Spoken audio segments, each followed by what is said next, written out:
Welcome back to the Fixed Ops Roundtable. I'm Sarah Vantine here with Ted Ings. Today we are at Paragon Honda, and Ted, frictionless payments and making it easier for customers is the topic of conversation today. That's right. We're here in Queens, New York with Brian Benstock and the leaders of Paragon. Also joining us, Julie Douglas and Travis Siebert from Dealer Pay are here, and our great friend Jim Sabino from All American Ford, the King of the North in New Jersey, is here as well. Thank you.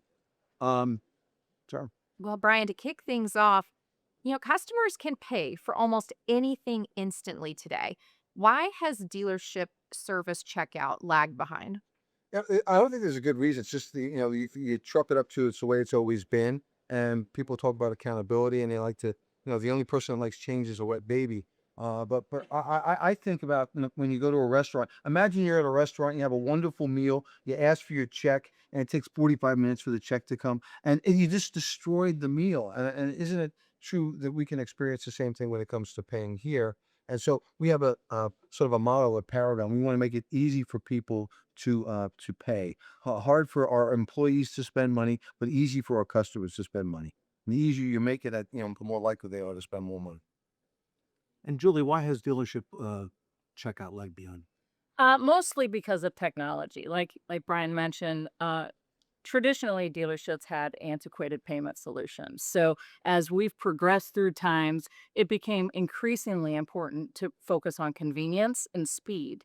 And if your customer had an amazing experience with the payment, which is the last experience they have at the dealership, chances are it's going to have a ripple effect on positive CSI scores and retention as well. So imagine this. We were building this the pickup and delivery platform where we could keep text with the customers, and all you guys have benefited from it. We've been developing this, creating this Frankenstein ourselves. We took a text platform, we stitched it together with like an Uber platform, and we built this thing out, and it's great. And I said to Anthony, "How's it working out?" He goes, "It's great, it's great, it's great." And I said, "Hey, one thing, how do the customers pay for it?" He goes, "Oh, well, we call them up, they give us the credit card number over the phone, Oh, then we verify it." And I'm like, "Oh my God, we forgot to build in the payment platform, and we fixed it since then." okay. But it's amazing how when you're doing these things, you can overlook the simple things, and those simple things have such a big impact on the customer experience. Agreed. Travis, talk to us about that customer experience and the payment process. Well, specifically on mobile payments or something like that, it's not necessarily collecting the payment, but also doing it compliantly, doing it efficiently.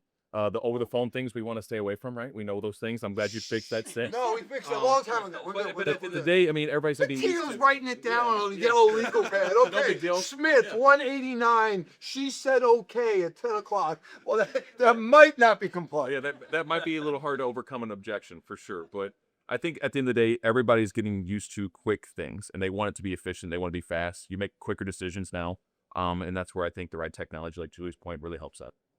Well, Julie, think about you're on Instagram and someone serves you up an ad, and how much more likely you are to buy the product when you push the button. It self-populates with your credit card information. You hit buy, and you're done. I think that's really what we should be striving for, because that's the customer experience everywhere except the dealership. So they're going to hold us to that standard, not to the standard of the dealership across the street. But what is it like when they pay at Amazon? What is it like when they pay at Apple? What is it like when they pay at Starbucks? And we've got to try and do that, and maybe a little bit more. Well, what if your customer could walk in the dealership and you've already got their information stored securely and they can simply check out? Or maybe they don't even want to come in. Scan them, you just pay for it. Yeah. Love that. Love Yeah. that. Correct. Exactly. I noticed on Amazon, it's got my payment information. It asks me if I want to use my default or the others that I have in there, as well as my shipping address. So building that all in, that's really got to be part of the modern experience, Julie. It does. And, it looks easy, but there's a lot on the backside of it. So there's different tools and functions. I call them like jobs that run behind the scenes to make sure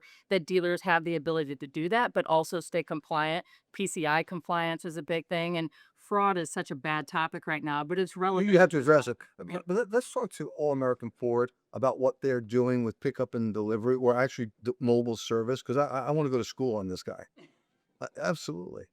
Jim, you're here. We want to learn from you as well. And you recently added dealer pay as part of your process. Yes, yes. So we have partnered with Dealer Pay and very, very happy. Looking forward to our long-lasting relationship, and it's helped tremendously. The convenience factor, the compliance factor, having our pickup and drop off and our mobile service teams out on the road being able to just tap and go and just, enter it in on you send them a link. So you're using her for that. Correct. Okay, so when we're doing this now with our mobile provider, we're gonna have to figure out how to pay, right? If we're in your driveway and you just did the service, we're gonna want to get paid. And you've integrated that into your system. Correct. Okay, so we gotta talk. Sounds great. It's for because we're going mobile. Yeah. It's Paragon on the go. We're Yeah. gonna bring the service. We're gonna bring service, and that's what it's called, by the way. We're gonna bring the service to the customer because you get these what I call scotomas or these blind spots. We have pickup and delivery, and we thought that was a solution. But there's a whole subset of customers who say, "Hey, I'm not gonna let you drive my car to your dealership, service it, and bring it back." That's not seen as convenient for those customers. And then the data seems to be pretty strong, saying that about 37% of the work that we're doing in the shop can be done in the customer's driveway. So again, this is part of the outreach program outside the four walls for Paragon to be able to bring the service to the customers. And I'm going to want to get paid. So Yes, that's the important part. The dealer pay just incorporates a whole nother level of convenience. It just supports the convenience you're already providing by finishing the process by the payment, if there is a payment. And this is just As this kilo is going to do a payment, my friend. Here's hoping, right? well, unless it's want to sell it, I got you. correct. So yes, Well, we can even handle the warranty side of it. So we've got systems that can manage I bet you. all of that. How many cars do you have on the road? How many mobile units do you have on the road? we have 17 across our four. Man, that's awesome. All right, order 15 more cars. Let's go.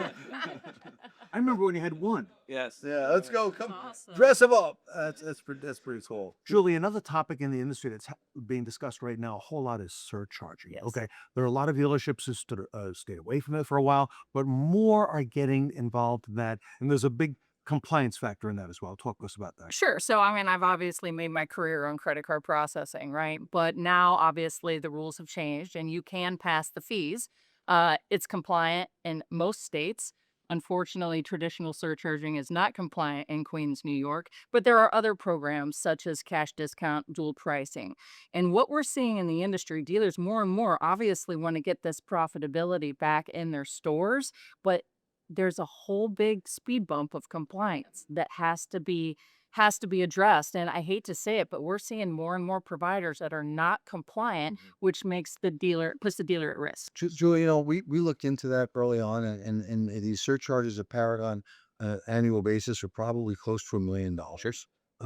And we opted out of surcharging. In fact, we got a letter saying, while what you're doing is legal, be cautious. And so we're going to be very cautious. We're going to absorb the charge. And that doesn't mean it's right for everybody, but different states have different rules and governance, and we want to make sure we're compliant. So And we're actually partners with NYSADA, New York Yeah, Auto sure. Dealers Association. So I'm one on of board. their, I know this. So one of the things they wanted to make sure before endorsing our product is that we checked all 5 boxes for compliance, not just 3 or 4. And it's different not just on the state level, because you've got the cities and the municipalities that sort of have a say in that too. So Sure. again, in New York City and New York State, we want to be err on the side of caution. Sure. Always. Sure. Well, it's exciting opportunities all around, Ted. There's lots to consider when it comes to frictionless payment experiences, both mobily with mobile service, pickup and delivery, and a lot of other capacities inside the dealership. All right. I'm Ted Ings. I'm here with Sarah Vantine. We're here with Brian Benstock and the leaders of Dealer Pay and Jim Sabino from All American Ford, and we will be right back.